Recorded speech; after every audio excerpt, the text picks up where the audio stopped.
आसिला अष्टम पे कमिशन को नहीं आउ एक अपडेट। अष्टम वेतन कमिशन गठन को कैबिनेट मंजूर करछि। तो चलंतु आज यही नुआ अपडेट विषय आम पूरा डिटेल्स रे ए वीडियो माध्यम रे जानिबा। तेणु वीडियो को आरंभ करबा पूर्व आपण समस्त को अनुरोध जे माने आम चैनल को एपर्यंत सब्सक्राइब करनांती आपण माने एबे ही आम चैनल को सब्सक्राइब करंतु। आ वीडियो भल लागले वीडियो को लाइक शेयर कमेंट कर देबे। तो चलंतु देरी न करिकि आज वीडियो को आरंभ करबा। 1 कोटी रु अधिक केंद्र सरकारी कर्मचारी एवं पेंशन भोगी एक बड़ खबर। केंद्र सरकार मंगलवार दिन अष्टम वेतन कमिशन गठन को आनुष्ठानिक भाव में अनुमोदन करिसेंती। पूर्वतन supreme court विचारपति Ranjana Prakash Desai commissioner अध्यक्ष हेबे।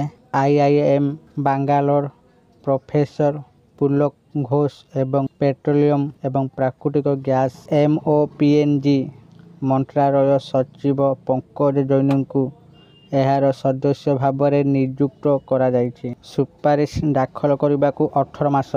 आगामी 18 मास मध्य कमिशन सरकार को तांकर सुपारिश दाखल करेंगे, जहाँपर 2027 रु दरमा एवं पेंशन वृद्धि कार्यकारी हो पारिबो। कैबिनेट बैठक पर जारी होइतिबा एक प्रेस नोट रे कहा जायछि जे अष्टम वेतन कमिशनर शर्तावली अनुमोदन करा जायछि।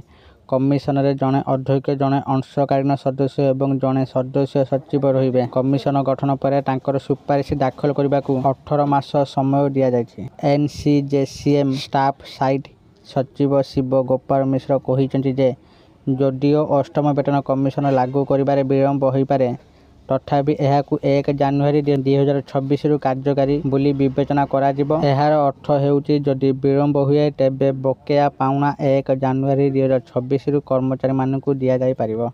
आशा करूछि आपण मानकु आजिर एही इनफॉरमेशन वीडियोटी निश्चित भाव में भल लागिथिबो। जदि आपण मानकु एही वीडियोटी भल लागिथाय दया करी एही वीडियो को लाइक शेयर और कमेंट कर देबे। आ जेउ माने एपर्यंत आम चैनल को सब्सक्राइब करनांती आपण मानकु अनुरोध आपण माने एबे ही आम चैनल को सब्सक्राइब करंतु। आज पई एतिकी पुणी देखाबो आउ एक वीडियो रे। सेते पर्यंत मु दीपू आपण मानक ठारू विदाय नउची। रहुची। धन्यवाद।